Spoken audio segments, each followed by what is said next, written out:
প্রিয় দর্শক আসসালামু আলাইকুম। আমি ডক্টর বজলুর রহিম রিপন আপনাদের সবাইকে জানাচ্ছি শুভেচ্ছা। প্রিয় দর্শক, আজকে আমরা কথা বলবো ফ্যাটি লিভার নিয়ে। তার আগে আমরা জানবো আসলে ফ্যাটি লিভার বিষয়টা কি।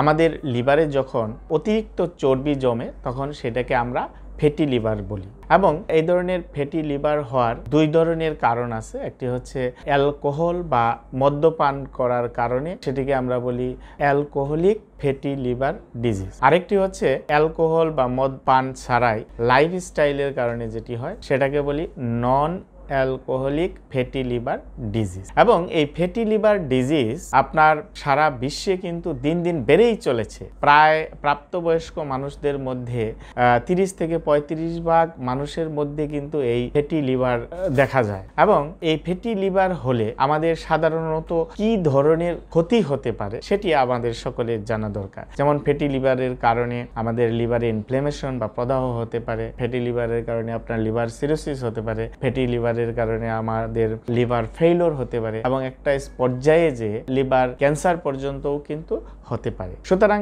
এই ফ্যাটি লিভারকে আমাদের গুরুত্ব দিতে হবে, এই বিষয়ে আমাদের সতর্ক থাকতে হবে, এবং এই বিষয়ে সতর্ক থেকে আমাদের ফ্যাটি লিভারের ব্যবস্থা গ্রহণ করতে হবে। প্রিয় দর্শক, আসলে ফ্যাটি লিভার হলে আমাদের করণীয়টা কি বা আমাদের চিকিৎসা ব্যবস্থাটা কি সেটি সম্বন্ধে আমরা আলোচনা করব। আসলে ফ্যাটি লিভারের ওষুধের তেমন কোনো চিকিৎসা কিন্তু খুব একটা বেশি নেই, কারণ ফ্যাটি লিভারটা সাধারণত দেখা যায় যে লাইফস্টাইল বিহেভিয়ার বা লাইফস্টাইল ইন্টারভেনশন বা জীবনধারার পরিবর্তনের মাধ্যমেই কিন্তু আমরা ফ্যাটি লিভারকে কমাতে পারি। এই ক্ষেত্রে ধরেন আমাদের যাদের ওজন বেশি, ওজন অবশ্যই নিয়ন্ত্রণ করতে হবে, এবং ওজন নিয়ন্ত্রণ করা কিন্তু একটু কঠিন কাজ। এখানে ধৈর্য ধরে একটা ডিটারমিনেশন নিয়ে ওজন নিয়ন্ত্রণের যে ফর্মুলা রয়েছে, বিশেষ করে ডায়েট, এক্সারসাইজ, এগুলি সঠিকভাবে যদি আমরা করি তাহলে আমাদের ওজন নিয়ন্ত্রণ সম্ভব।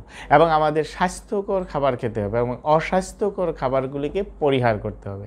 যেমন চর্বিযুক্ত যে খাবারগুলি আছে সেগুলিকে আমাদের পরিহার করতে হবে। তারপর আপনার চিনিযুক্ত যে খাবারগুলি রয়েছে, সুগারি বেভারেজ বা সুগারি ফুড, সেগুলিকে আমাদের পরিহার করতে হবে। প্রসেস ফুড যেগুলি রয়েছে সেগুলিকে আমাদের পরিহার করতে হবে। ফাস্ট ফুড, জাঙ্ক ফুড, এই ধরনের যে খাবার রয়েছে সেগুলিকে আমাদের পরিহার করতে হবে, এবং কম চর্বিযুক্ত খাবার আমাদের খেতে হবে, কম ক্যালোরিযুক্ত খাবার খেতে হবে, এবং আঁশযুক্ত খাবার যেমন শাকসবজি, ফলমূল, এগুলি আমাদের একটু নিয়মিত খেতে হবে এবং বেশি বেশি খেতে হবে।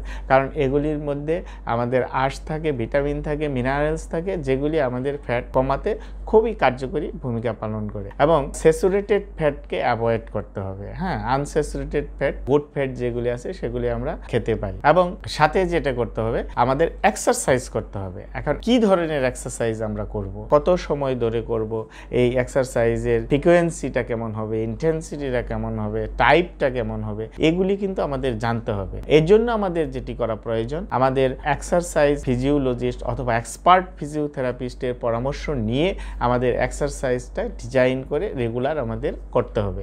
এবং ডায়েটের জন্য আমাদের ডায়েটিশিয়ান বা ডায়েট বিশেষজ্ঞ যারা আছেন তাদের পরামর্শ নিয়ে, তাদের প্রেসক্রিপশন অনুসারে, তাদের সুপারভিশনে আমরা যদি ডায়েটটা নেই তাহলে আমরা দ্রুত ফ্যাট কমাতে সক্ষম হব।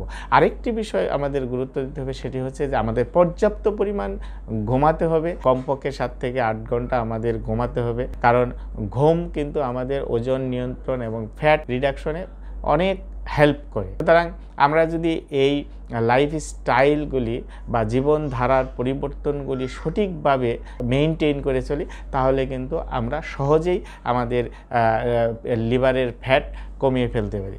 সুতরাং দর্শক, আপনাদের যাদের এরকম ফ্যাটি লিভার আছে তাদেরকে অবশ্যই লাইফস্টাইল পরিবর্তন করতে হবে, তাদেরকে জীবনধারার পরিবর্তনের মাধ্যমে আপনাদের ফ্যাটটাকে রিডাকশন করতে হবে।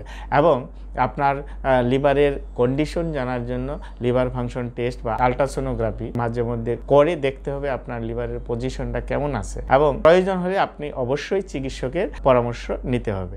এবং ফ্যাটি লিভার কিন্তু ডায়াবেটিস এবং যাদের রক্তে উচ্চ কোলেস্টেরল আছে তাদের ক্ষেত্রেও হওয়ার চান্স থাকে। সুতরাং আপনার চিকিৎসকের পরামর্শ নিয়ে ডায়াবেটিস এবং উচ্চ কোলেস্টেরল নিয়ন্ত্রণের জন্য যে মেডিসিন বা ওষুধ প্রয়োজন সেগুলি আপনারা অবশ্যই গ্রহণ করবেন চিকিৎসকের পরামর্শ নিয়ে। তো প্রিয় দর্শক, আপনারা ভালো থাকবেন। আজকে এ পর্যন্তই। পরবর্তীতে আমরা কথা বলবো অন্য কোনো একটি বিষয় নিয়ে এবং তার সমস্যা এবং সমাধান কিভাবে করা যায় সেই বিষয় নিয়ে। ধন্যবাদ সবাইকে, ভালো থাকবেন। আসসালামু আলাইকুম।